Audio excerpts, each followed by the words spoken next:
Things just got worse and worse and worse as the night went on. Again, valiant effort down the stretch for the Bucks. Just too little, too late. Let's go down and let's see what Coach Fletch and the rest of the crew has to say. And as always, go Bulls. So let's head into the locker room right now and see what the guys have to say about that one. Wow. Where do the Buccaneers go from here? What an incredible atmosphere. What a good win for the Tampa Bay Lightning. They snapped a 7-game winning streak. How we feeling, Bucs Nation? It's time to party, baby.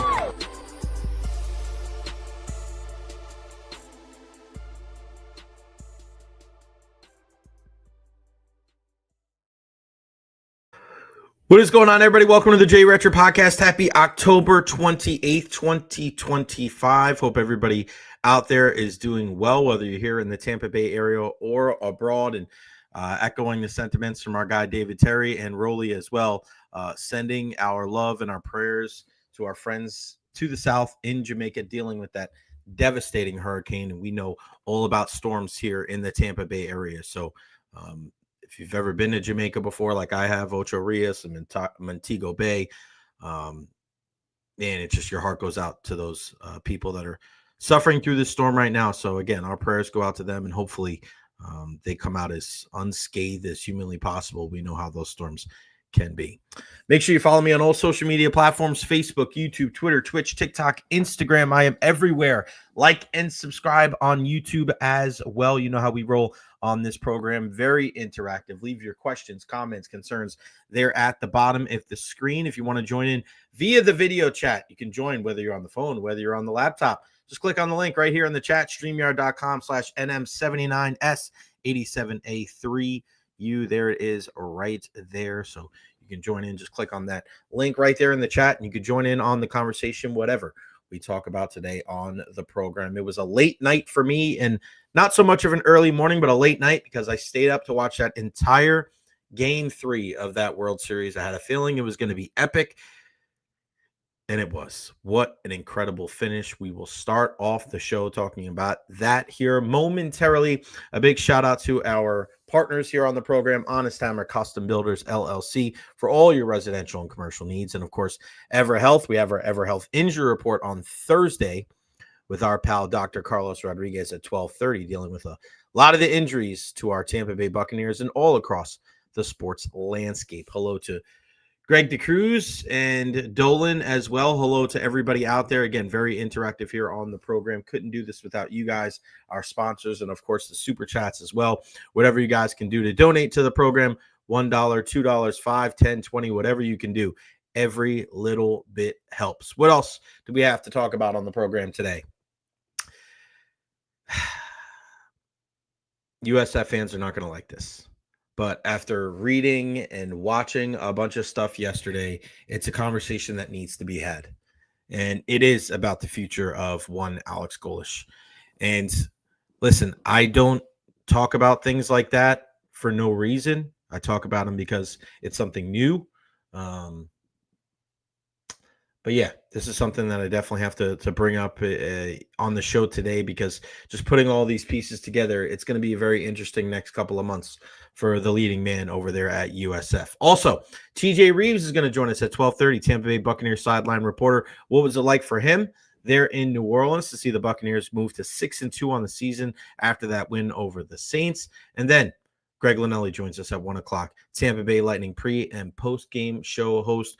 What has gotten into our Bolts? Why have they been able to turn it around? And of course, we'll preview the matchup with the Nashville Predators tonight in the Music City. And Steven Stamkos, possibility for a return, him here to the Bay. We'll talk about that with Greg at 1 o'clock. Robert Cochran's checking in from OKC. What's going on, buddy? What do you got for us? The Thunder are coming off of their 4-0 start to the year. Look at my wounds a little bit from that USF loss on Saturday.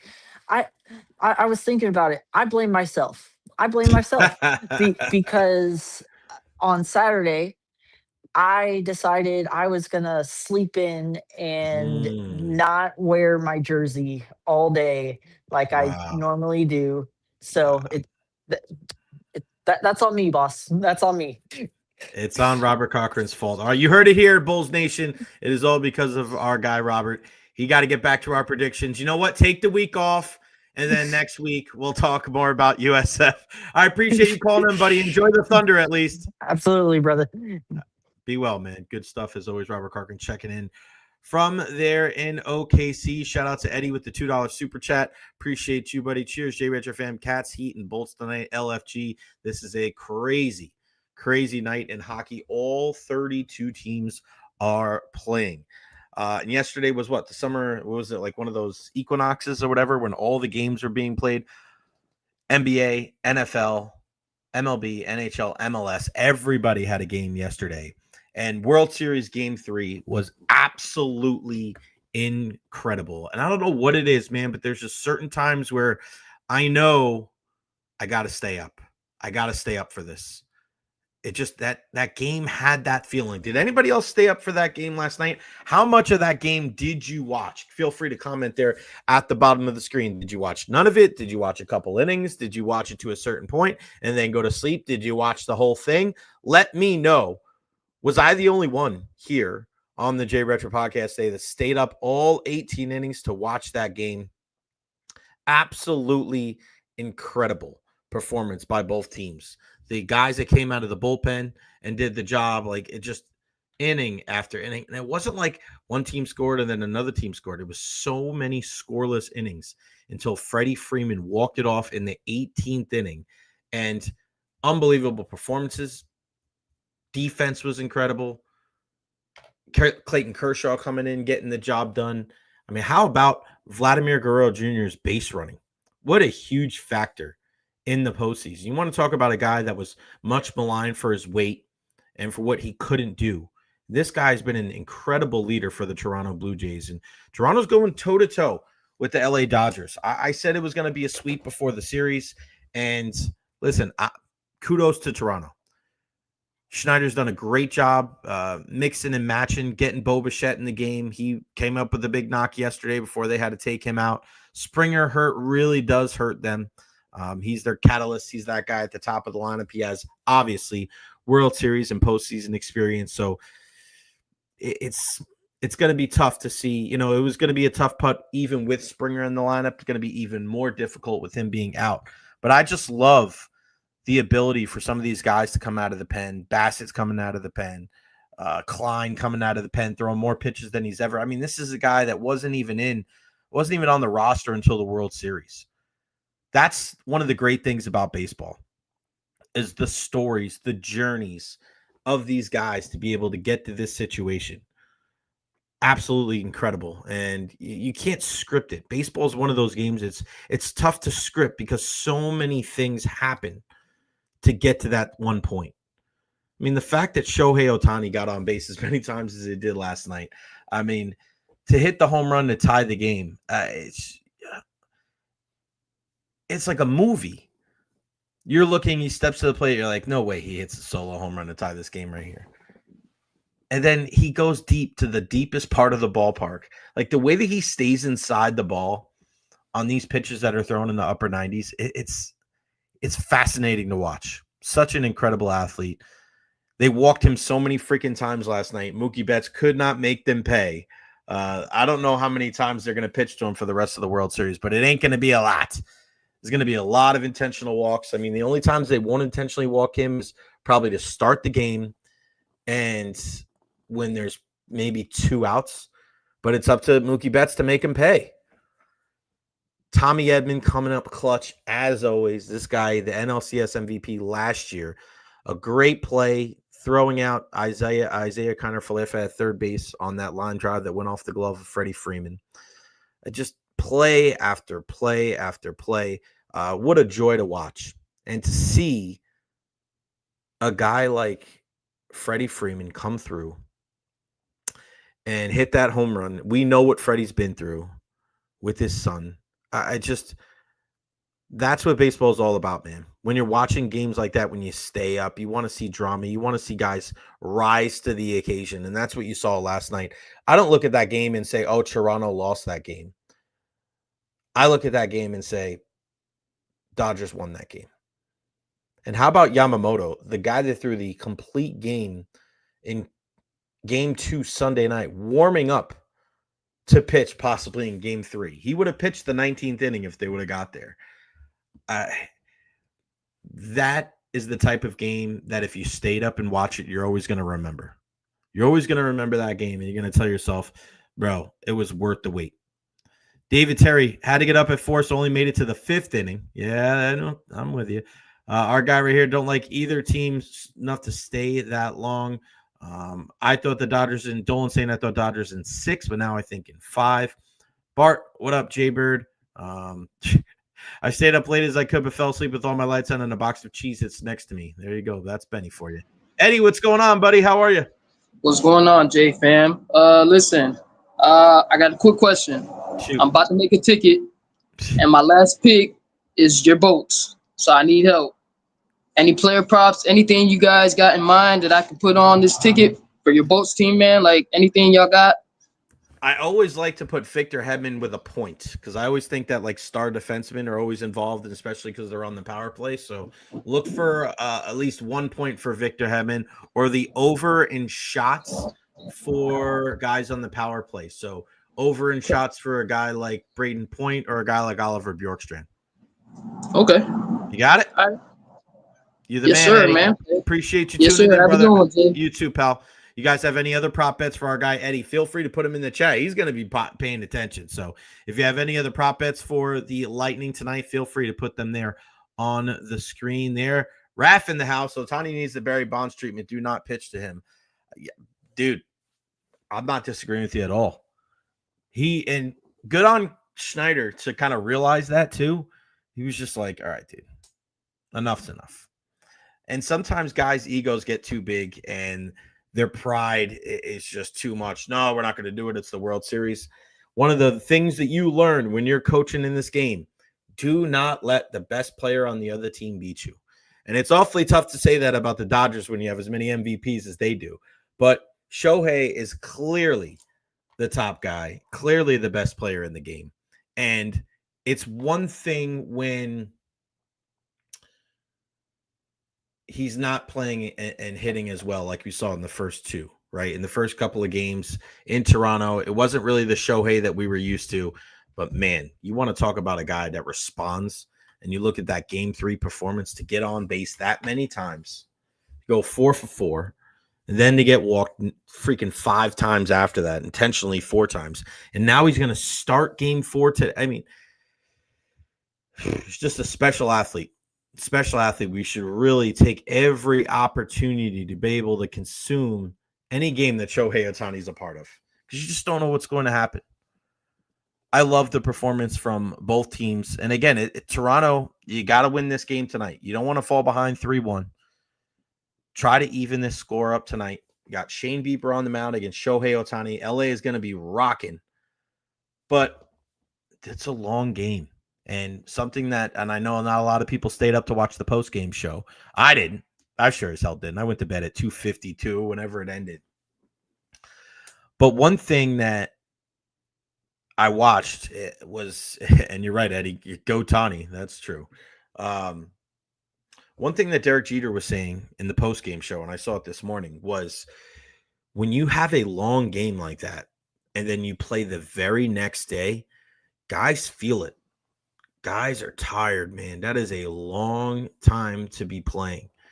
And for those guys that played the entire 18 innings, what kind of adjustments do the managers make today? Because you got to think about it. Like, think about Bo Bichette played 9 innings yesterday, and then Isaiah Kiner-Falefa comes in and plays 9 innings. So he played a full game, even though he didn't start and he didn't come until the 9th inning, which is pretty cool. But who gets a rest? Who sits? I mean, you look at the catchers, right? Will Smith caught the whole game for the Dodgers. Ben Rortvedt didn't come into that game. For the Blue Jays, they had Alejandro Kirk, and then they ended up taking him out, put Heineman in there. So you got him off his feet. So it'll be interesting to see how the managers deploy their starting lineups and just the players in general. Do you give a guy that you wouldn't normally give an opportunity to a chance to start this game. You can always bring a guy in late. But does Ben Rortvedt start this game tonight for the Dodgers instead of Will Smith? Maybe. Man, if Will Smith catches all 18 innings and then he's able to come back and catch for Shohei Ohtani, that's going to be freaking crazy, man. Some really heads-up play. How about the play at third base with Max Muncy keeping his foot on the base there? The runner was safe, but really heads-up play from Max. It's just two smart baseball teams. That's what you love to see, and that's why, regardless of the money spent, regardless of the star power, baseball IQ has a lot to do with it, man. These guys playing smart baseball, putting the ball in play, making good plays defensively. I mean, how about the play Vlad Guerrero had last night? On the play by Andres Gimenez at short, he's deep in the hole, does the Jeter jump throw. Guerrero comes off the bag, and he comes off the bag firing over to third base to get the out. Only other time I've seen that play was there was a play, it was between the Phillies and the Cardinals.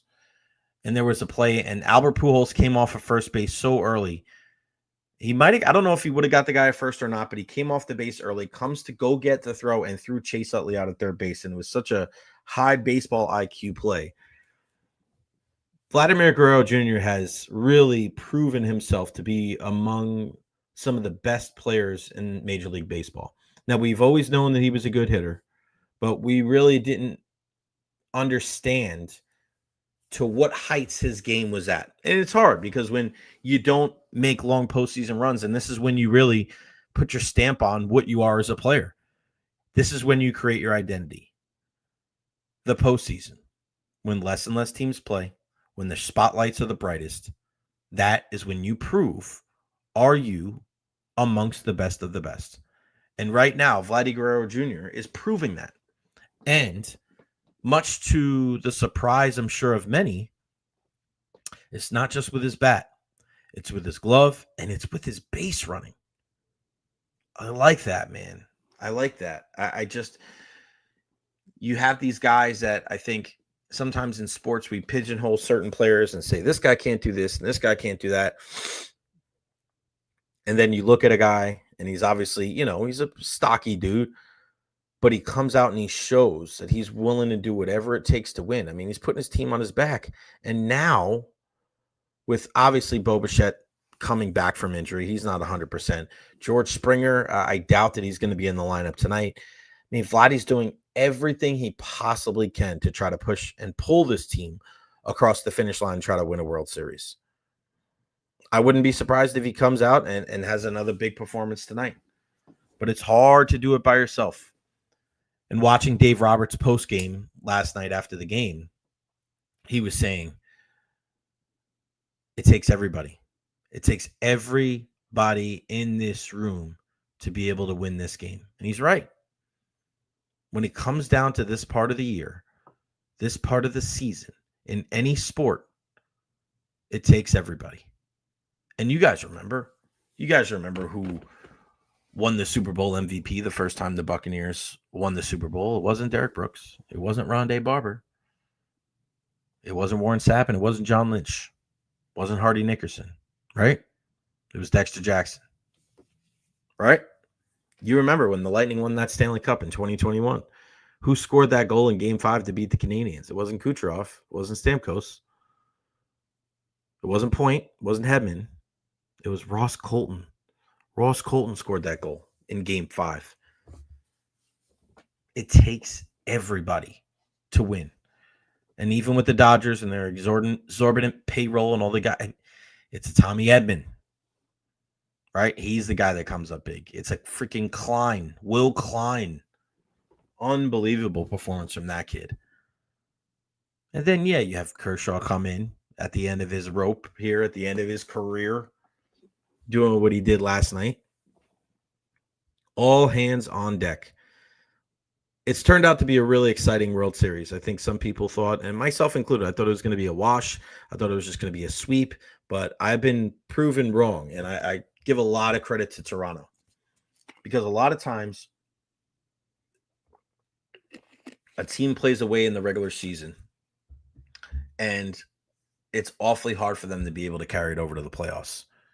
that scrappy attitude, the way that they put the ball in play and do the little things. Sometimes you lose that in the postseason. They didn't. They lost Varsho. They lost Santander in the middle of the season. And then they just started saying, all right, let's put the ball in play. Let's be difficult to play against. That's what they've done. And they've carried it over to the postseason because that kind of baseball still wins. You have all those conversations about launch angle and all these stupid ass numbers. That shit doesn't matter. Put the ball in play. Put pressure on the defense. Run the bases well. Play good defense yourself. Throw strikes. 2-out hitting. Like, those are the same things that have been around for 100 years that have led to successful baseball teams. And that has not changed in 2025. Guys, make sure if you're watching, whether it's on Facebook, YouTube, or Twitter/X, hit that like button, man. Smash that like button as much as you possibly can. Share this on all your social media platforms as well. Chris Cole, I fell asleep in the top of the 11th and woke up in the top of the 18th. That's awesome, Chris. I'm glad that you got a chance to be able to see the end of the game. All right, before we get to TJ Rives, our good pal, the Buccaneer sideline reporter, I wanted to talk about something that you guys probably aren't going to be too happy about, but it is what it is. Okay, you guys know me here on the program. I'm not a person that is just going to talk about low-hanging fruit. I'm not going to talk about things when it comes to USF. Well, you guys know I talk about USF as much as anybody out there. So when I talk about something that's not as flattering, I hope you guys know that it comes from a place of, like, for me, I think it's something important to talk about. So when we're looking at the college football landscape and looking at the coaching carousel that is upon us, and you see the jobs that are open, when you see Virginia Tech, when you see LSU, you see Florida, you see Penn State, I truly believe Mike Norvell is going to be done after this year, so you put Florida State on that list as well. You have to really wonder about the future of Alex Golesh here. And the reason why I bring it up today, right, and I know USF is on a bye week, and listen, we talk about USF in so many different forms and fashions here on the show. But the reason why I want to bring it up today is because I watched a couple of different videos. I watched one from Clay Travis and Outkick, and then I watched something from Joel Klatt from Fox. And talking about the LSU job. And the LSU job, first and foremost, they both agree that the first call that they're going to make is going to be to Nick Saban. They're going to try to get him out of retirement. Joel Klatt said $15 million. Clay Travis said $25 million to get a guy like Nick Saban to come out of retirement. Can you imagine that? Nick Saban comes out of retirement and goes back to coach at LSU, and then in the SEC goes to travel to Alabama to play the Crimson Tide on Nick Saban Field. That would be weird as hell. Think about that. That'd be crazy. That's like Coach K coming out of retirement to go coach at Army and then go play Duke at Cameron Indoor on Coach K court. That's so strange, right? Is that a possibility? Yes. Do I think it's going to happen? No. The other name that Joe Klatt brought up was Urban Meyer for LSU. He doesn't think he'll take it. And then you're talking about Lane Kiffin. Then you're talking about Dan Lanning and guys like that.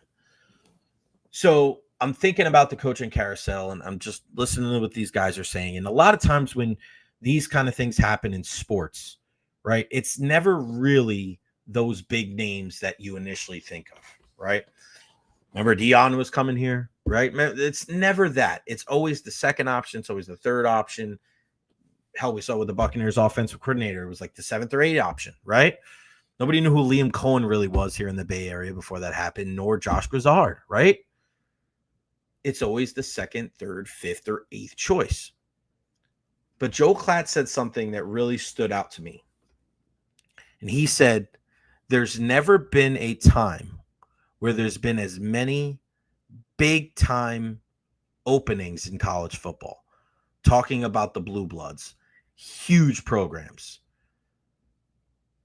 You're talking about football teams that have these championship or bust mentalities. If you're not in the college football playoff, it's a failure. If you're not winning conference championships and you're not winning national titles, it's a failure during your tenure. It's rare. Usually jobs like that come open once in a while, once every couple of years. You know how college football is. Sometimes there's lifetime contracts. I don't need to tell you guys. When you bring up guys like Joe Paterno and Bobby Bowden, and you thought guys like Nick Saban would be there forever, does it look like Kirby Smart's ever going to leave? Dabo Sweeney and Clemson, right? You're talking about jobs where it's like guys are there 5, 10, 15, 20. You start thinking, you're like, damn, man, these guys have been there for generations. Like, that's what college football is all about.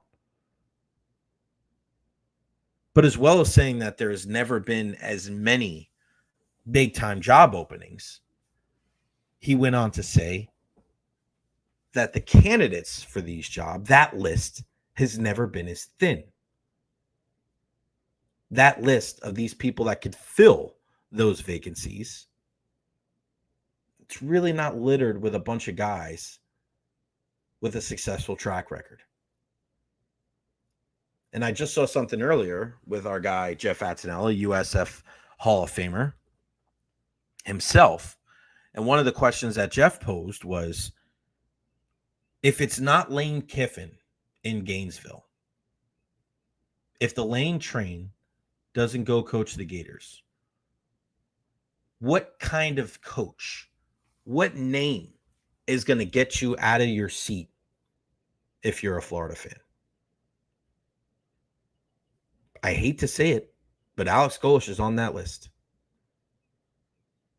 Alex Golesh is a name where that if he gets a look at any of those jobs,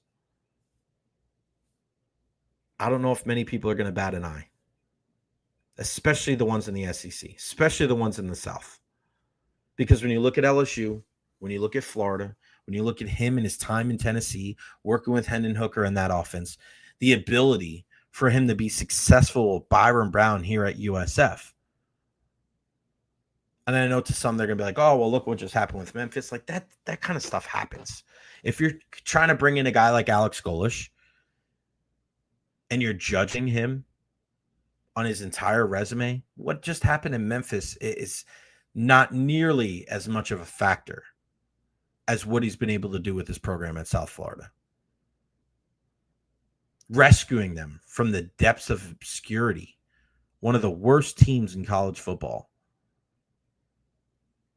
and bringing them up to prominence in the American, having them in the top 25. People, that's the kind of coach that people are looking at.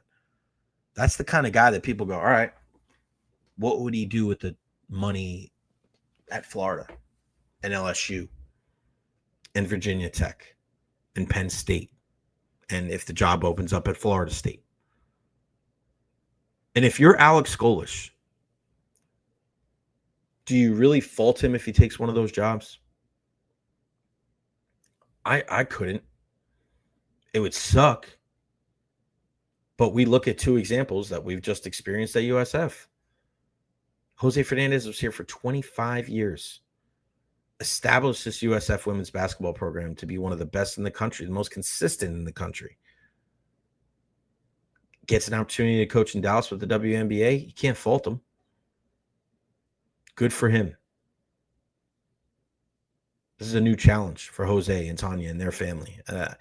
I wish them nothing but the best. And look at Michael Kelly. Michael Kelly, whether you like him or not, worked his ass off to make this USF athletic program one of the best in the country. He laid the groundwork for everything to be as successful as it is right now, and with an opportunity to grow. But you have an opportunity to go home and be the athletic director there at the Naval Academy with the ties that he has to not just, there, but the entire area. You can't fault the guy. You can't fault him. So while I don't ever sit here and wish Alex Golesh to go, and I don't just bring it up out of nowhere, and I certainly don't bring it up after a big win, when I hear things like I've heard in the last 48 hours and I put two and two together, all I'm saying to Bulls Nation out there is to just don't be surprised. Don't be surprised if he leaves. Certainly don't be surprised if he's part of these conversations, because that is certainly going to happen. Do I have any firsthand knowledge if he's going to leave or not? No. Do I want him to stay? Of course I do. But as Saban says no, and as Urban says no, and people start crossing names off the list, just understand that you're going to hear Alex Golish's name a lot when it comes to these job openings, because of the high profile of these jobs, and because the list of available candidates really isn't that long. Alex Golish, certainly one of those names on that list. All right, TJ Rives is going to join us here in mere moments to talk all things Buccaneers, and I know he's happy because he is a Memphis Tiger. Win over the USF Bulls last Saturday, but he was watching that game, and then Sunday in New Orleans for that 23-3 win over the New Orleans Saints. If you have any questions for TJ, feel free to put them there at the bottom of the screen. Questions, comments, concerns right there. David Terry would be a big loss for USF. You got that right. Got to respect the decision he makes because he deserves it. I don't disagree at all. All right, let's bring him in. He was on the sidelines there in the Big Easy on Sunday for the Buccaneers. 23-3 win over the New Orleans Saints. It is our guy, TJ Rives. What's going on, buddy? How are you? Always great to be with you, my friend. How are things on a Tuesday? I have to confess, I did not stick with all 18 innings last night. I've not been able to hear you for the first part of the show. Were you there, beginning to end, for the Dodgers in the World Series? All 18, man. I'm a freak like that, dude. You're younger than me. You're more durable than me. I checked out. You got to be proud of me now. I'm in my 50s. I'm confessing. Mm-hmm. I made it to 12:30 a.m. I made it through 13, but I'm like, this could go on another couple of hours, and it did. Yeah, 2:52. I think my head finally hit the pillow. So I'm weird with stuff like that. When I get my hooks in a game, whether it's a early morning game or a late night game or an Australian Open 4th round 5-setter, like I can't leave. There's something in me where I'll try to go to sleep, and then it's like, get up. Have you been over the stat line for Ohtani yet? Have you been talking about that? Yes. You're aware of the stat line? Unbelievable, man. What an incredible. Is there another? I don't know the answer. Is there another reference point on 9 at-bats, 9 times on base? 2 home runs, 2 doubles, walked 5 times. This is it. It's amazing stuff it's very easy to get caught up in prisoner of the moment. Oh, this is the greatest thing of all time. But right now, it's tough to argue that we're seeing things we've never seen in Major League Baseball and may not see again. Are you kidding me? A dude with 10 strikeouts as a pitcher hitting 3 home runs in the same postseason game. He comes to the plate 9 times, and he either gets a hit or they walk him 9 times in a postseason game, and now he's going to pitch the game tonight? That's nuts. It's nuts. Yeah, it's something that we've certainly never seen before, and we're hearkening back to the names of a guy like Babe Ruth back, freaking 100 years ago. Right. He's rising to the occasion and stepping up in the big moments, and we saw it with Freddie Freeman last night, who shut the door there in the bottom of the 18th inning with a walk-off home run, and just an incredible performance by the Dodgers. And listen, before we get the Bucks, I got to talk about your Memphis Tigers on Saturday. USF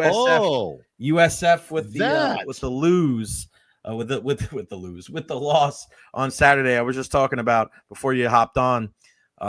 Alex Golish is going to be on that short list for a lot of these openings, and I know it's an uncomfortable conversation to a lot of our fans of the South Florida Bulls, but with a lot of high-profile jobs opening and not that many names being available out there, Alex Golish is going to be in that conversation. But man, Memphis with a big win, and we talk about it from our perspective from the green and gold, but the Tigers, fresh off that loss to UAB, bounced back in a big way with the win over South Florida. Here is my perspective. I was all smiles. Obviously, if you could see that. I was all smiles in New Orleans traveling with the Buccaneer travel party. And look, I live with a Bull. We are about to be married 30 years come May. Wow. So I understand all about it. And I was hearing about it from her, and I fully understood. I mean, just to take you through the dynamic, pull the curtain back a little bit. were flying on the Buccaneer plane. There are members of the Buccaneer travel party that work for the Bucs. They're USF grads.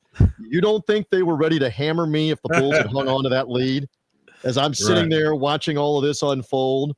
So I'm not obnoxious like some are, but obviously I'm going to revel, Jay Recher, a little bit in a 17-point fourth quarter, 14-point comeback for the win.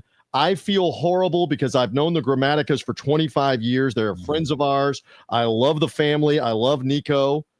I feel horrible that he could not get the kick to go through. It's not entirely his fault. It's a bad snap. Right. But by the same token, I would not have heard the end of it from them if Nico had won that game. I'm talking about all time, forever. Right.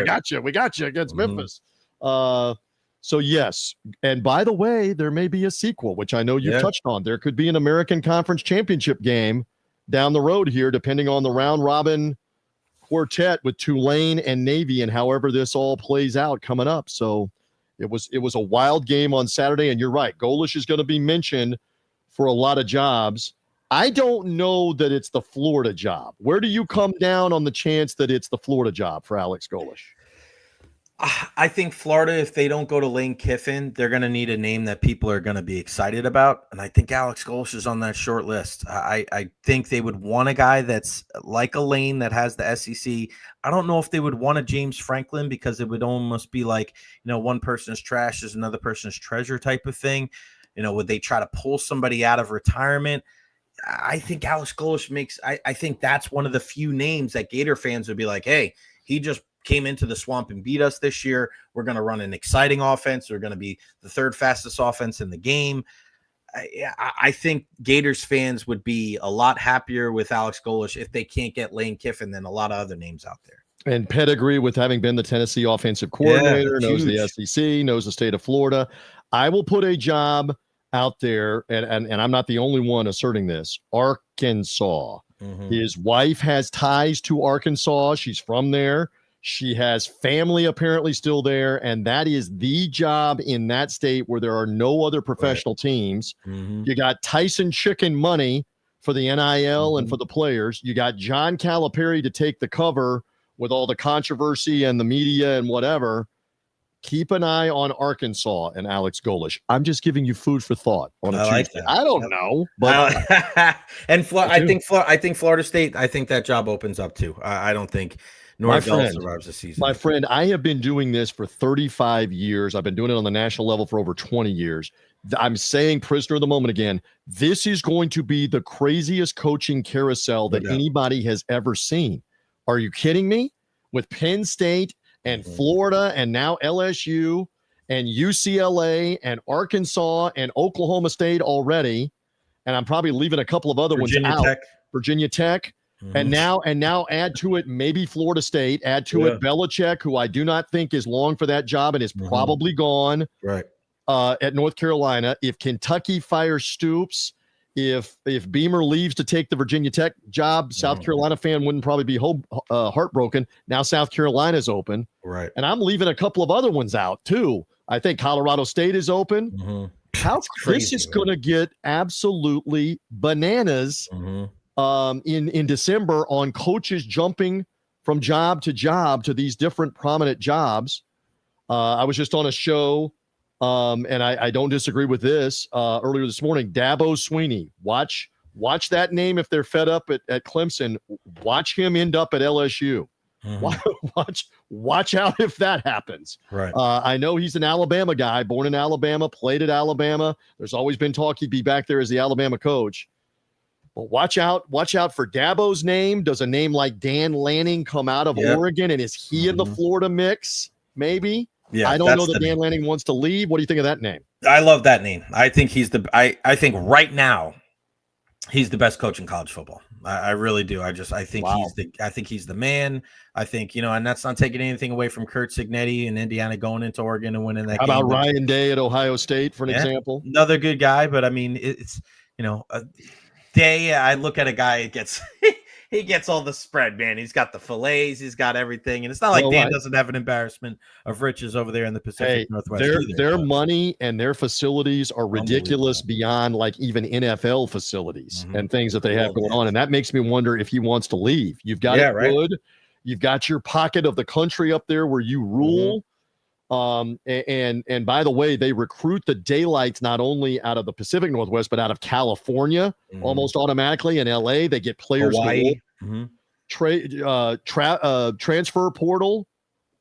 They get players nationally that want to come to play at Oregon. I don't know, but that's a very intriguing name for the SEC, for Florida, for LSU, whomever. You have to at least see what the interest level is there. You have to see. You have to find out. Yeah, I think if you're LSU, you reach out to Saban, you reach out to Urban Meyer, you reach out to Dan Lanning, you reach out to Nick Saban stuff.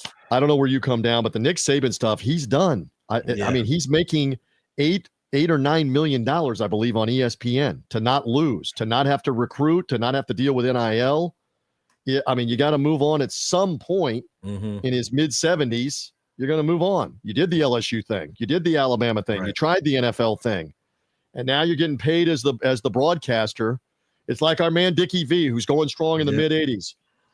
I'll do my impersonation. Little did I know, baby, the greatest thing that ever happened to me was getting the Ziggy with the Detroit Pistons. Because now I'm at a game every night and I never lose. He says, I never lose. It's the same thing. So that's a good point. I mean, he may just LSU and Florida and whatever prominent job, Penn State, whomever, forget about Nick Saban. I don't think it happens. You got to find somebody else. A happy guy you were on Saturday and a happy guy you were on Sunday too, my friend. It was a nice win for the Buccaneers over the Saints. We were just talking about baseball on Monday when I hopped on here. I said that the Buccaneers, and they win that game of the Saints, it was almost like a starting pitcher that didn't have his best pitch, and he just kind of found a way. And they knew that the bye week was ahead of them. They knew that there was banged up. Let's just get through this game. Let's win the game, and let's try to play as much complimentary football as humanly possible. And that's exactly what they did. What was your takeaway from that game? You are 1,000% on the money. It didn't matter if that game is 6-3. Just do not parse wins. Right. They're not going to, at the end of the year, take some kind of points off or a win off the board because it came against the one-win New Orleans Saints, and they may end up 1-16 before this is over with. So it was a weird game in a couple of regards. I mean, you had the big goal line stop that everybody saw where they stopped him not just 4 times, but 5 times with the penalty. And then Anthony Nelson makes the interception 2 plays later. And that was on the other side of the field from me, but that's a huge momentum moment. And then we'll get to the Winfield play in a few minutes. But the Buccaneers from there on were just trying to get at arm's length and say, we're up by 2 touchdowns, we're up by 17, and we don't have to score 35, 38, 41 points to win this game because this just into the newsroom, they're bad, New Orleans. So it just became, in the second half, kick the field goal, play field position. It's 17-3, it's 20-3. I know you want them to light it up offensively every game, but you were in the market, I think, a little later after the Dungy game. This was a Dungy game with the Buccaneers in the late 90s and the early 2000s, 2000, 2001. They would win 5 games a year like that, that are low scoring, not a lot of offense, play defense, kick field goals. So it's not that we're unfamiliar if you're a longtime old school Buccaneer fan, and sometimes you're going to have to win a game like that. You want a shootout in Seattle 38-35 that was all offense and no defensive stops basically until the very end. Now you won one where you just suffocated the Saints and did things with your defense. What does it say about a guy like Anthony Nelson? What does it say about a team when you have a guy like that stepping up in the absence of Hassan Reddick, a guy that we've known? He's been here a while, man. Think about a draft pick back in 2019. I mean, he's one of the longest tenured Buccaneers on this club. To be able to see a guy who just he's so workmanlike, he's always available, he never complains, he seems to come up with big plays like we saw against Carolina last year. I mean, how nice is it to be able to see Nelly kind of get his moment in the sun? Hey, and he's a great guy. I love him. He's got a ring. He's been part of the winning culture. And I like what you said. You just bide your time. You don't see him in the media complaining about not getting a lot of time to play. He's out there on special teams because they need him to do that. And, man, monster game. I mean, I know you know the stat. We've been talking about it since Sunday afternoon, that it is the first time in the NFL in 7 seasons that a guy got a forced fumble, a sack, and separately a pick six in the same half of an NFL game. Tremendous deliverance from him when they had to have it. We were wondering who's going to be the complimentary guy to Yaya Diaby. He was that guy. And I've jokingly said that's gonna make Hassan Reddick try to rehab and hurry back as quickly as possible. And you need it. You're going to need guys. You're going to need guys for the next 3 months of the season. You need both of them and Diaby, and you're eventually going to need Chris Braswell and anybody else to rush the quarterback because of injuries and attrition. But yeah, it was great to see him deliver in that day. And I thought it was interesting for your audience. If you didn't hear it on Buccaneers Radio, I interviewed him after the game. And I said, tell me about deflecting the ball with that big arm up to you. And he said, and this is a rare thing, I love this in interviews, he goes, I can't really tell you about it. I blacked out. He goes, the next thing I knew, I was in the end zone with the ball. And I said, so it was not a conscious thing to swat at the ball and grab it. It was more of an instinctive thing. He said, absolutely. He goes, I have to look back at what I did and that's rare honesty from somebody not talking himself up. Oh, I saw it all the way. I batted the ball to myself. It's a play I knew I could make. He was being honest after the game, and I love that. We'll take it. We'll take it on the deflection. Great athletic play. He's a former basketball player too. Tip it to yourself sometimes on a rebound, Jay Recher, and get it done. Yeah, buddy. That's the way to do it. Anton with the junior. Oh, it seems like he spent all weekend in the end zone and got no credit. Please. You're there, you're on the sideline. You didn't hear any whistle either. No. Nobody did. I mean, you know why? I can say it to you. You know why? Because there was not a whistle. If there had been one, we would have heard it. When you turn the audio up on the highlight, we played it on the Nothing But Bucks podcast, there's no whistle there. When Fox is replaying it on TV, which you saw and everybody's seen, and it's now been there on social media, turn it up. There's not a whistle. Here are the two other critical parts. I'm down there to the right of that play, looking to the left. This is my vantage point. There's no official running in, signaling incomplete, blowing a whistle. There's no official running in, signaling this, which means the ball is dead right here on the recovery because I think somebody touched whoever on the ground on the play. By the way, none of the Saints reacted as if there was a whistle. They're all chasing Winfield. Exactly. The Saints bench did not react. Hey, you blew a whistle. To me, Jay, this is just crazy. It's crazy that that's what they would come up with after they stood there for 90 seconds with New York talking to Ron Torbert, the referee, in his ear. That's what they come up with to take the touchdown off the board. That command center in New York should be more accountable for because it's their purview. The turnover and a scoring play, it's both, is them in New York. Looking at that, turn the sound up full, and if you don't hear a whistle, if that's what Ron Torbert is telling you, then you tell those guys it's a touchdown. Forget this stuff about a phantom whistle, because this is what you're saying with the question. That could have been a bigger play in a close game. That makes the game 14-0 at that point. So what? I don't understand why wouldn't they just let that play stand? I agree. They called it a touchdown. And we have the phantom whistle that we're going to stop the play on that nobody can come up with. God. To this second on Tuesday afternoon, nobody's produced any evidence of a whistle blowing. So crazy, but it worked out. In the end, you won the game. It's disappointing for Winfield because he wanted that 6 and he had 6 more later on. I thought the one in the second half on the interception is a deflected ball where nobody has possession. So therefore you can't be down by contact because nobody's possessed the ball. He possesses the ball on the ground. He gets up. And now, Jay, my God, I'm going to need aspirin after this show.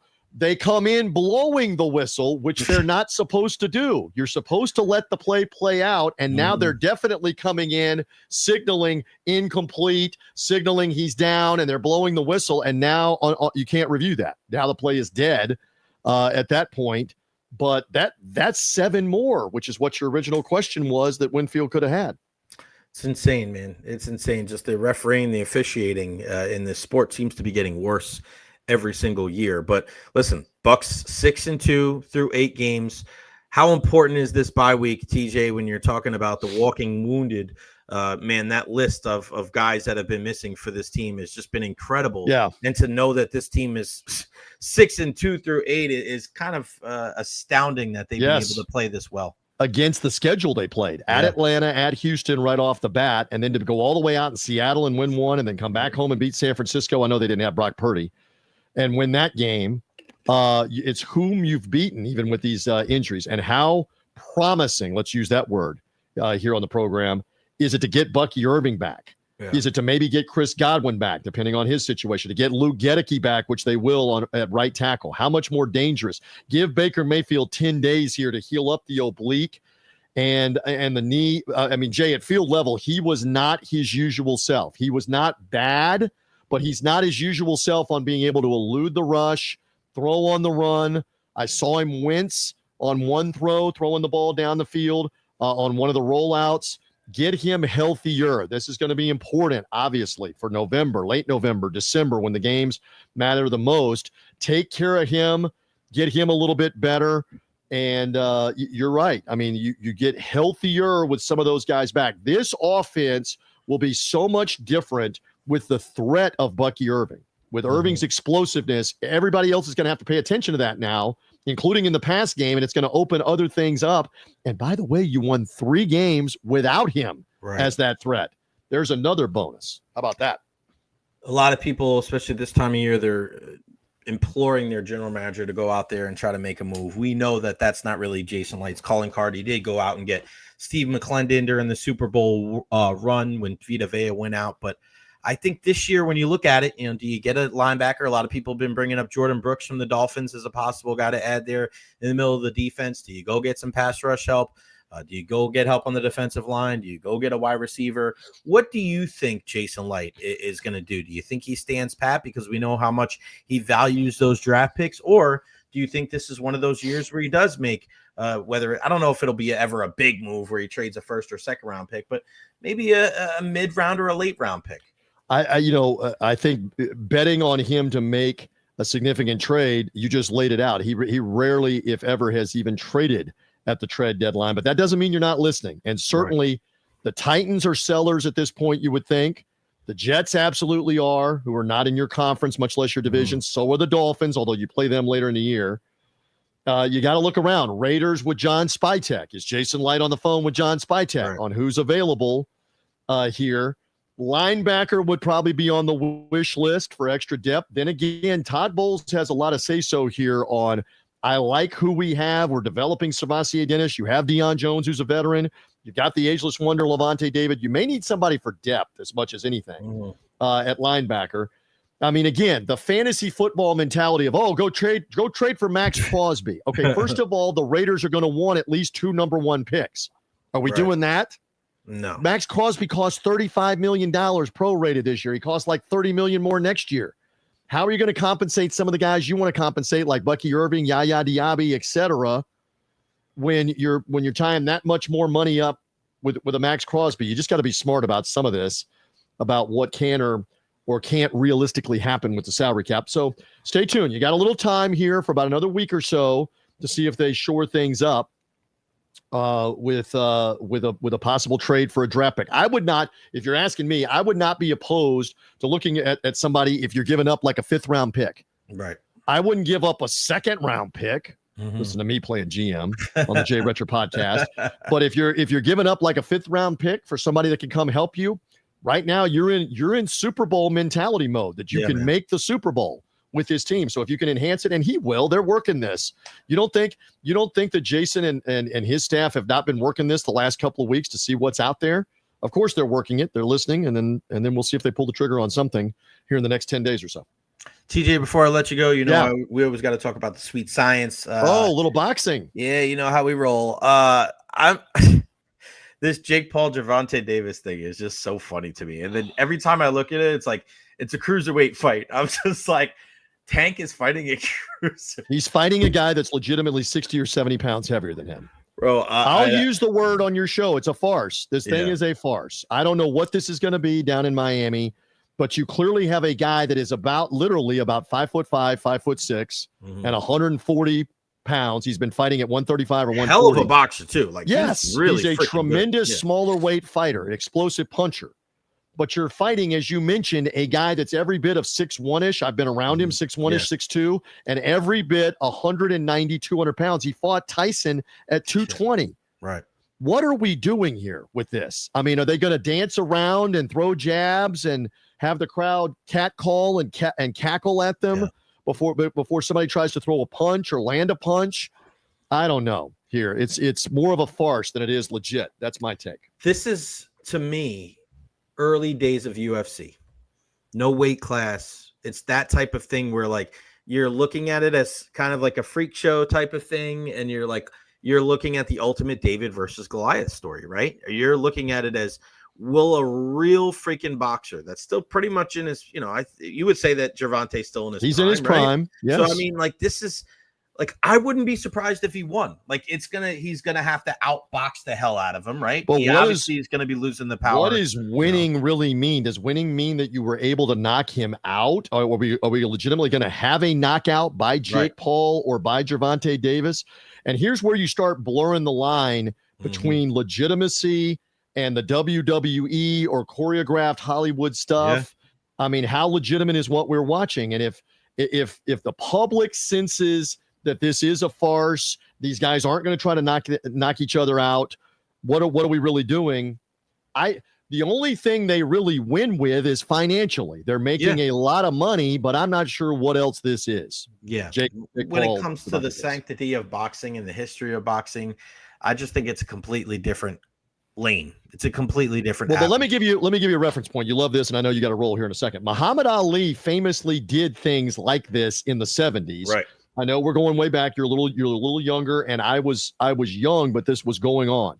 He went over to Japan and did an exhibition with the Japanese wrestler Antonio Inoki. Yes. Inoki. Mm-hmm.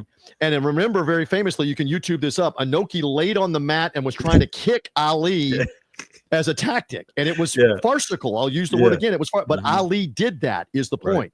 Ali very famously fought the professional football player Lyle Alzado in one of these exhibitions at Mile High Stadium on NBC with Marv Albert calling the fight from Mile High Stadium while Ali was the heavyweight champ. Yep. He fought Lyle Alzado in an exhibition. So this is not unheard of that some of this stuff would go on in the past for money, for publicity, but I'm not sure the boxing part of this as versus entertainment, farce, let's get paid. I'm not sure on the level there. I'm with you, buddy. It's a show. It's entertainment. Boxing is probably 5th or 6th on the list for sure. Let's get paid. That's right, man. And for that, and that aspect, it's like, I don't know if you could blame him, man. At Bucks Sideline Guy, the great TJ Rives, Bet US TV, 3 Dog Thursday, big fight weekend. He does a little bit of everything. Yes, probably too many hats, as you always see. Too many hats. He's got more hats than I got. Well, wait a minute. You got a lot of hats back there.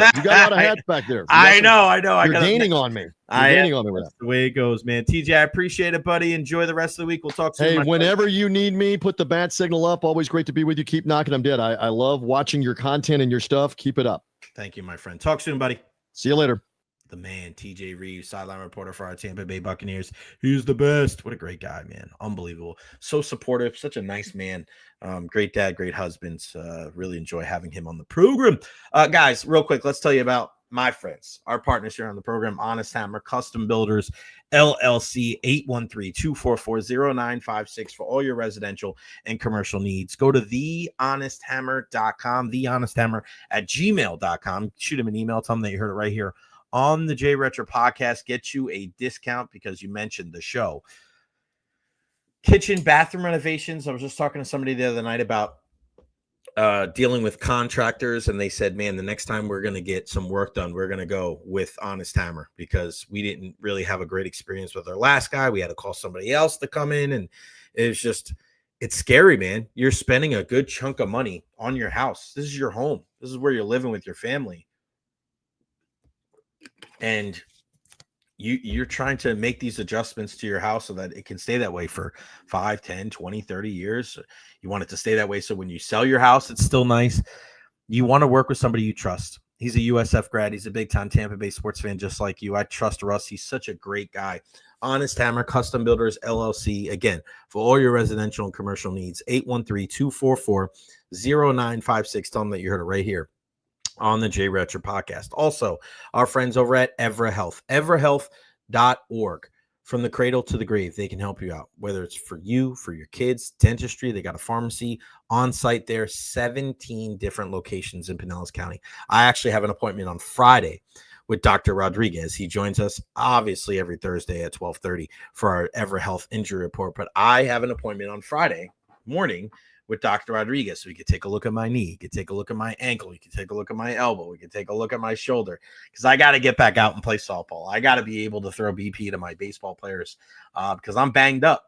And there's no place that I'd rather go than EverHealth, man, just to be able to go over there and to see how clean it is and to see how welcoming they are for everybody. They take all kinds of insurance. If you don't have insurance, they have a sliding scale, so your copay isn't out of this world.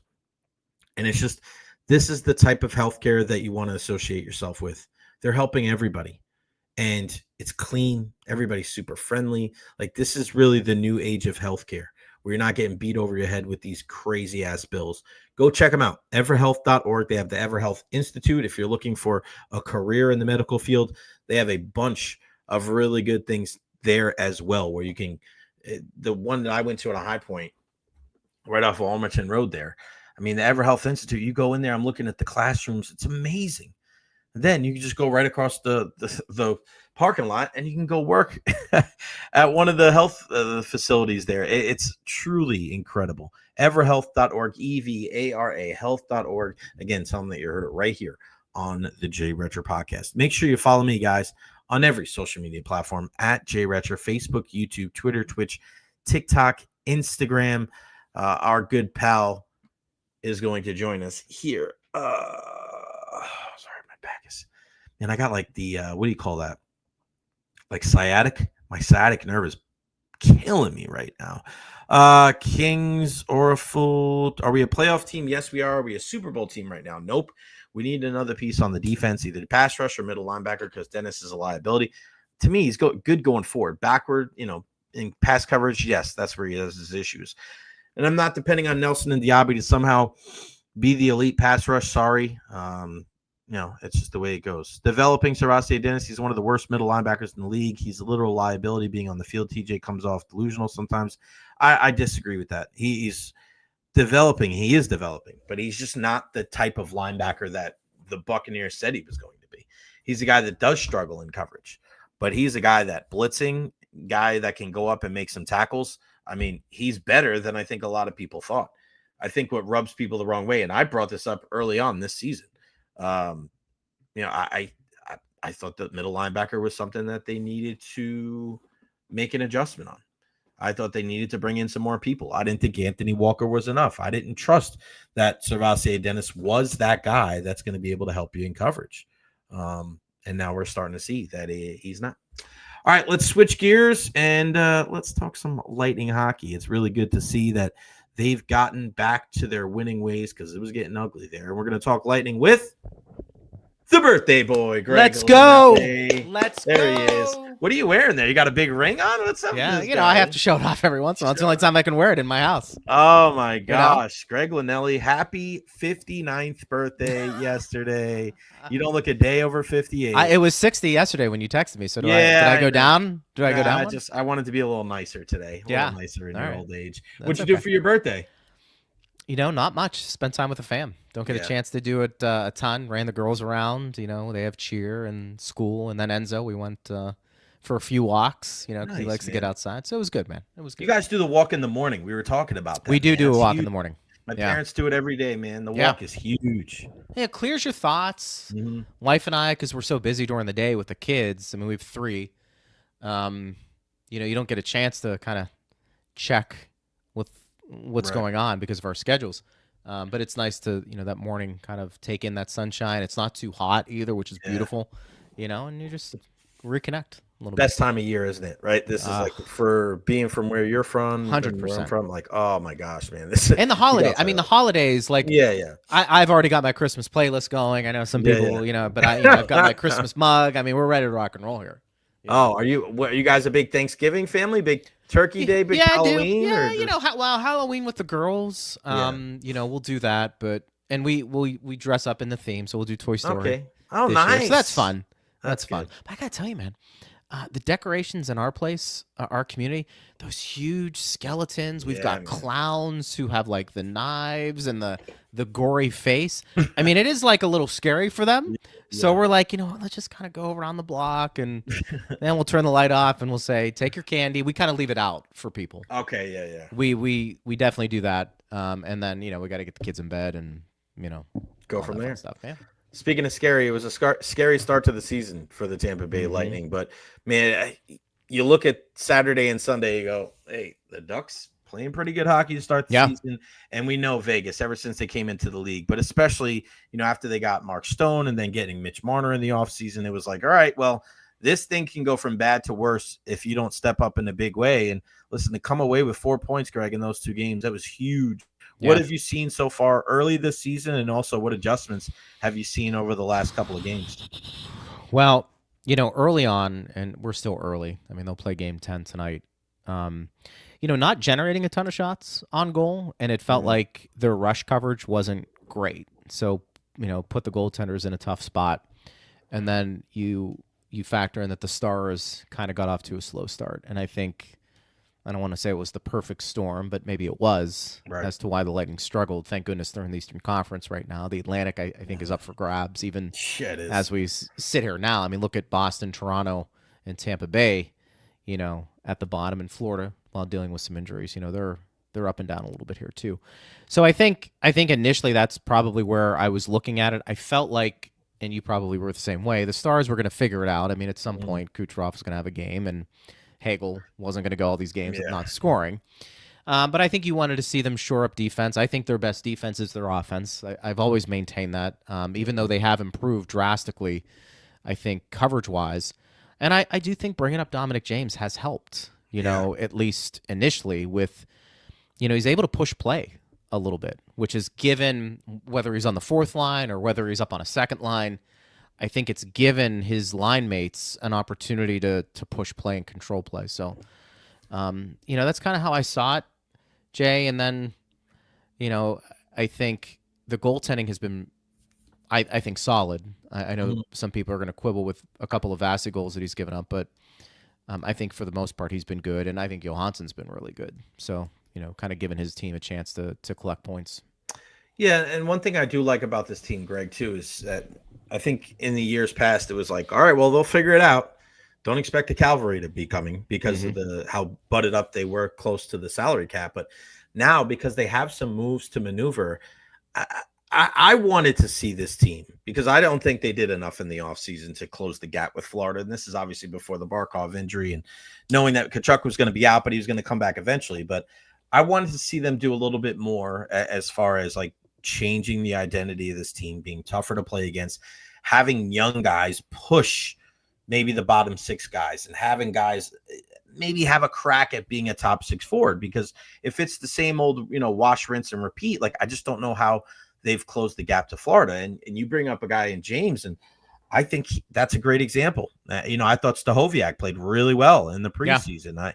Yeah. I look at what they're doing with Douglas and Jack Finley. And obviously we know Nick Paul is going to be back in a couple of weeks too. He's out there skating today with a red no contact jersey.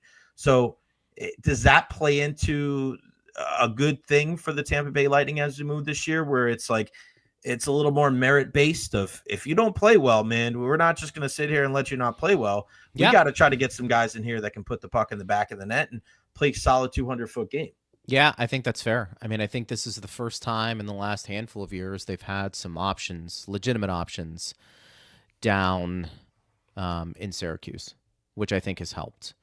You know, before we probably made a bigger deal out of Alex Barré-Boulet because maybe he was the only guy down there, and so you tend to inflate somebody's, you know, abilities.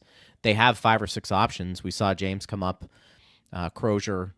You know, I think makes a lot of sense for sure when he comes back from his injury. And look, they put Shafee on waivers. So I think that probably speaks to, you know, guys can't be complacent. You have to be productive if you're going to stay. I think Gonsalves is another guy that's going to have to start kicking it into high gear a little bit and maybe playing with James. They were skating today, by the way, on the 3rd line. Crozier still in a red jersey. You know, they may go 11-7 again today. We'll see. But I do think, Jay, the competition and the depth they've accumulated over the last couple of years, you're going to start to see that play out at the NHL level, at least with competition. And Connor Geeky's another guy. You know, I'd anticipate him going down, but he goes down and they want him to play, and I understand that. But that doesn't happen if they don't have options and legitimate options. And I think we're starting to see some of that right now. Yeah, and I've been on the Connor Geeky bandwagon because I think he gives you something that really nobody else gives you, that high-end potential with the talent, the guy that can shoot the puck. And there was a couple of shifts that I saw in Washington when he played with, I think it was Washington, when he played with Point and Kucherov, and I said, man, like if he can do that, like we haven't seen a guy really fit in with those guys, on a consistent basis. And listen, Gensel's done a good job there. Hagel's done a good job there. Right. But as far as like stick him there and let him, I mean, that since Palat, right? Palat's been that guy. And he was a little bit of a different animal where he was a little bit bigger. He was tough to push around. And you're seeing it in New Jersey now. Like the reason why Jack Hughes is playing so well with, I think he's playing with Jesper Bratt right now, is because they just said it the other day. Andre Palat is the guy that really makes this line go. So I was thinking if Geeky can shoot the puck more, put him on that first line with, and I think it makes everything else deeper, right? Because then you put Guentzel with Hagel and Cirelli, and I think that's probably the best second line in hockey. Then you have your third line with Paul and Gonsalves and Bjorkstrand, and then your fourth line, because I feel like Gord is as much as everybody loves Yanni Gord, I think there's a problem if he's your third line center. I think he doesn't bring enough offensively. I love the guy, but he needs to be your fourth line center. Put your Gergensons on one side, rotate the guy on the other side, let those guys fly around and hit people, let him kill penalties. That's why he's here. If you're expecting Yanni Gord to contribute offensively, you didn't do that in 2020, and now he's older. I don't know if that really makes much sense, but I feel like the fact that they have options is really going to help them this year. But I still want to see Connor Geeky get an opportunity, and I'm with you. Like if they're not going to give him that opportunity, I'd rather you go down to Syracuse, get some more confidence, play a crap ton on the power play, play 18 to 22 minutes a night, and then go from there. Because if he's playing fourth line 10-minute, I don't think you're going to see the best of him. So he's just not that guy. Yeah, and I think some players' attributes translate better on a third and fourth line than others. Like I don't think Connor Geeky is going to give you what you want if he's playing limited minutes on a third and fourth line. Now you may disagree, like not you, but there maybe people within the organization disagree. James, it looks like, I think because of his skill set, can drive play regardless if he's on a fourth line or for like his speed and he's on pucks. Maybe a different player than Geeky. So who knows? And look, maybe James and Geeky play together. At some point, that would be interesting.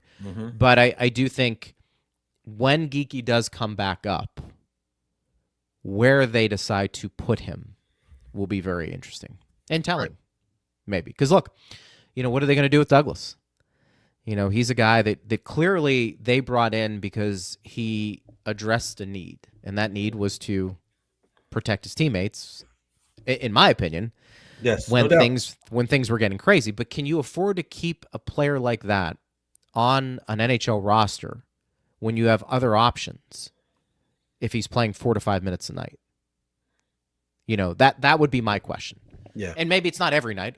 I mean, we're starting to see that. But, with parity the way it is today, I find that hard to believe that's what the Lightning would end up doing. So maybe Douglas either has a bigger role or you try to hide him or slide him through waivers, whatever that entails. I don't know. And you're seeing it now, like where he was in the lineup the other night and then he didn't play. He didn't play a ton. It's like, well, all right, well, why is this? And it's kind of weird that you would spend a roster spot on that. And that's where, Julian's kind of trying to fit. He's trying to fit this roster, I think, in a different way, right? He's trying to hold on to what worked and what semblance of a Stanley Cup pedigree that he still has, right? How do I stick with the Cooch point? How do I stick with Hedman and McDonough on the left? How do I Vazzy, right? Like, what you got with Chernak and Cirelli and Hagel, things like that. No, Hagel wasn't on the Stanley Cup team. But how do I reshape this team to be competitive in 2025? And I still think it's a work in progress because I think it's a waste to have him out there for 4 or 5 minutes because then it's like, all right, well, now if a guy goes down, now how many forwards are you going to play? Right. Sure. Now, if you're doing, at least when you have 11 and 7, like at least going into the game, like, all right, well, if it injury is fine, that's what but like you're having other defensemen, right? So you lean on your defense a little bit more, right? You go 12-6, but you don't play this guy. I don't think it makes a lot of sense. I still think they're kind of tinkering with everything. I worry a little bit that the Lightning don't focus maybe a little bit too much on responding to what Florida did, because you see that in the NHL, right? Remember when the Penguins won that last cup? Oh, man, they went out there and they didn't go make a move for a big defenseman. Remember, they got like Ron Hainsey, and they just got guys that can move the puck. Remember that? And then everybody just like completely changed their philosophy from getting away from big guys that can bang to guys that could just move the puck. And then they realized that, oh, wow, when we have to turn around and go dig pucks out of the corner, we're getting manhandled. Right? So it's like you gotta be careful transforming your team too much to either combat one team or to emulate some of the things that we see, because we know in sports, in professional sports, it's a copycat league. So I just hope that the Lightning stick to their formula and make sure that they play the best guys that they can, because I think what we see now on October 28th and the team we see on February 28th, I think could be a little different. I would agree with that, which is why I think there has to be more to Douglas than just enforcing and being an enforcer out there. You would think. Unless they just want to get through November 14th, see how that goes, and then make a decision. Maybe. I mean, I don't know. I find it that doesn't seem like something that the organization would do based off of the moves they've made over the years. Yeah, but would you think that they would have did that in the preseason when they brought all those guys up? Like, if I would have told you that a team did that in the NHL, I don't know if the Lightning would have been the team, right? No. To be fair, after that fiasco, and let's call it what it is. Yeah. With the Panthers, when they went out and brought in Douglas, part of me said, okay, I understand why they did this. They obviously feel they need somebody to put their foot down and to address the nonsense. Mm-hmm. They clearly feel that is a need, and they didn't have it within the organization. Okay, fine. I think the second part to that is, with the Lightning, it's always been, can you play? Mm-hmm. So can you play in addition to filling this very specific need? The fact that he's on an NHL roster, he has played in the AHL, he's considered, I don't want to say a veteran down there, but maybe you would say he's a veteran of the AHL, leads me to believe they feel there's more tools in that toolbox than just the gloves and the fists. So maybe Brian Engblom brought this up on the last call a couple of days ago, Jay, that part of this too will be, learning how to practice at the NHL level, being integrated into their system when you're not playing and getting up to speed, so to speak, on how the Lightning want to play. So, I've got to think this is more of a long-term play, but let's see how it plays out. Yeah, no doubt about it. And, as they search for their identity, they travel to Nashville tonight to take on the Predators. And, what's one thing that you're keeping an eye on when it comes to the Bolts tonight, on how they're able to take some of the strong play from over the weekend to tonight in Music City? So I think for me, it's going to be getting back to suffocating Nashville to an extent.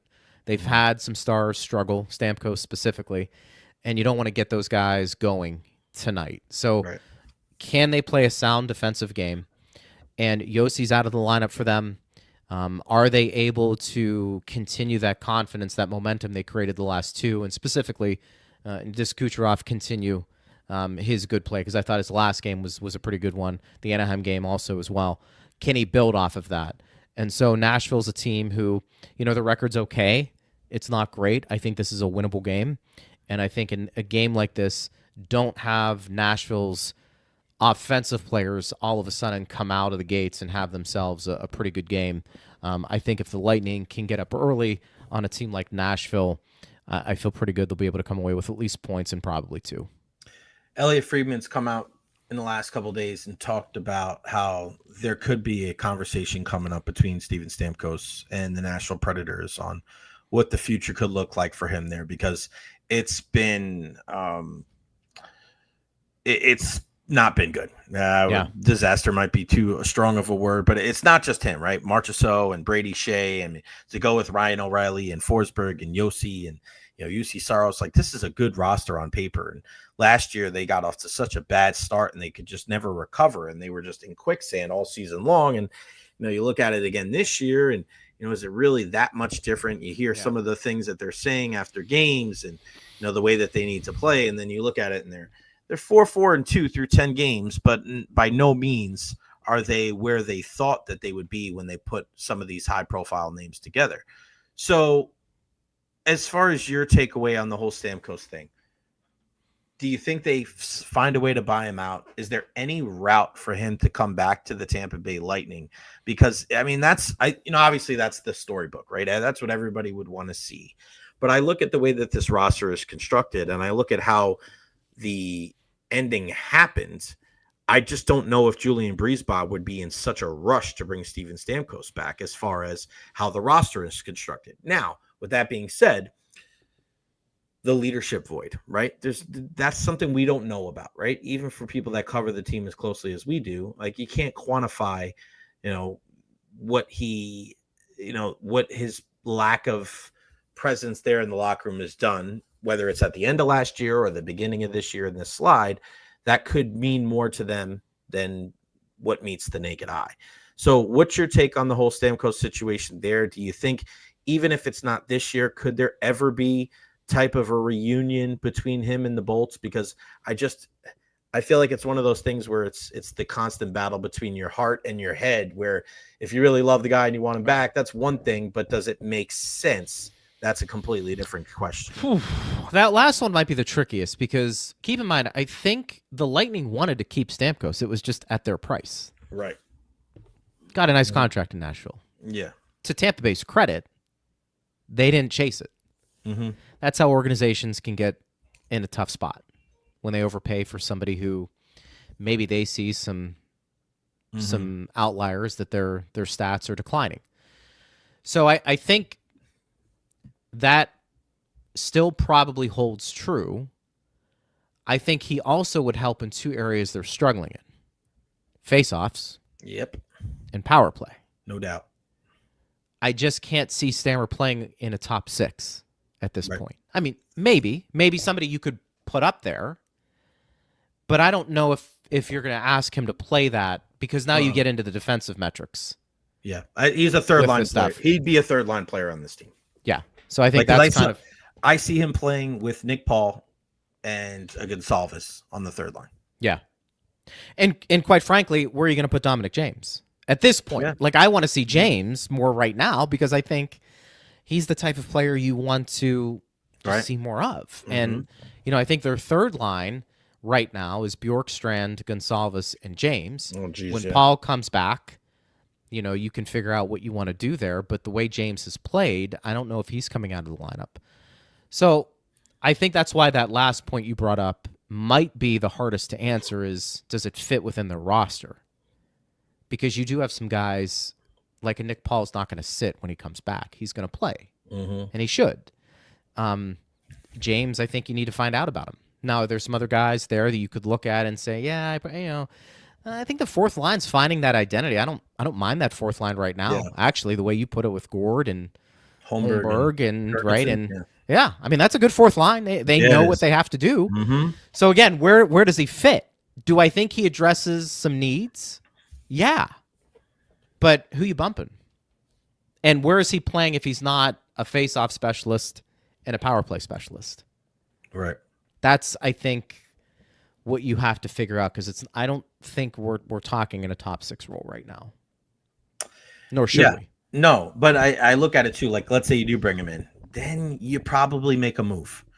Then you make a move, right? Then you I think a trade's on the table for a guy where you trade some of the depth forwards and maybe bring in a defenseman, right? Like, because then you just have too many players at that point, I think, if you end up bringing him in, because you're getting Nick Paul back. What do you do with Connor Geekie, right? Do you look at maybe packaging one of those guys in Sam O'Reilly? You got in the Isaac Howard deal for another defenseman, right? Like, I think if you do that, there's going to be a corresponding move, just because Nick Paul's going to be back. Where are you going to put Dominic James? Do you think Dominic James and Gage Gonsalves are two guys that are kind of maybe fighting for the same spot there? Or we could be headed for that, maybe? I don't know. What do you think? No, I mean, question. It's a good question. No, because I know. I love Gage. I love him as a person, but I feel like they went into him going, I want you to be a middle six guy. I hate when people say middle six guy, because you know what? What does that mean? Well, the thing is that I believe that if you are a second on good teams, right? on good teams, your second line players could play on the first line of another team, right? So if you tell me that your first line is Cirelli and Hagel, you're like, okay, right? Like I wouldn't hate that with another, stud right winger to play on that line. They're the Lightning's second line. So you look at that and you go, okay, right? But if you're a middle six guy and you're a second line player, you probably should be a third line player. You're not a middle six guy, you're a third liner. And I don't think there's anything wrong with that. But I think if you're expecting a guy to be a 55, 60 point guy, and he's only going to be a 45 to 50 point guy, I think that changes where a lot of it comes to where you slot in, right? You agree with that. And it's like, that's why a guy like Yanni Gourde, I like on the fourth line. And Gage Gonsalves, like, I know that they saw a lot from him at the end of last year, right? But I don't look at him and go, that guy's a top six forward in the NHL. And I don't know if his ceiling is ever going to be there, where I look at a guy like Connor Geekie and I go, well, I think his ceiling will be a top six guy. And you look at a guy like Dominic James we've seen a lot of Gage Gonsalves. We haven't seen a lot of Dominic James, but we've seen in the NHL, sometimes guys are late bloomers that just didn't get the opportunities. Sure. So do you look at a guy like Dominic James and I go, man, could he push for top 6 minutes? Maybe. I mean, I love his game. I love that he's physical and he's just one of those guys that, yeah, maybe he didn't take the traditional path, but sometimes those guys with that chip on their shoulder and they play physical because that's the only way to stay in the lineup. Sometimes those guys end up being above a Gage Gonsalves that people have just kind of been waiting for him to bloom. I actually think Gonsalves doesn't have the shooter mentality to be in a top 6. Mm-hmm. I don't think he shoots enough to be that threat of a score. Because I think you do need to have that. Right. I think a third line may be where he needs to be. He's skilled. I think he's more of a playmaker. Right. I think he can be a hound on pucks. I think he's a smart player. Yeah. There's nothing wrong to your point about being a third liner. Blake Coleman was. Yanni Gourde was when they were winning cups. Right. That's okay. Mm-hmm. You can still score 15 to 20 goals. Yeah, man. From there. And I'm not sitting here saying James is going to be, and you're not either, saying James is going to be, a second line center or winger and score 35 goals. I'm just saying from what I've seen from him, it's popped. And I'm like, okay, I want to see more of that. Exactly. So that's why I'm intrigued by this third line right now, knowing that it's going to change once Paul comes back. But I'm wondering with Gonsalves and James and their skill sets, at least the way the team is currently constructed right now, if they're playing together, I think that actually has the opportunity to be a pretty good third line with pushing play. Mm-hmm. And then Bjorkstrand's a shooter, as we know. But maybe there is opportunities for James to bump up into that second line space if they feel like it's not working there. So I agree with you on Gonsalves. I don't know if he's a top 6. Mm-hmm. I think he's an NHLer. Yeah. And I think maybe on a third line that may be good for this team.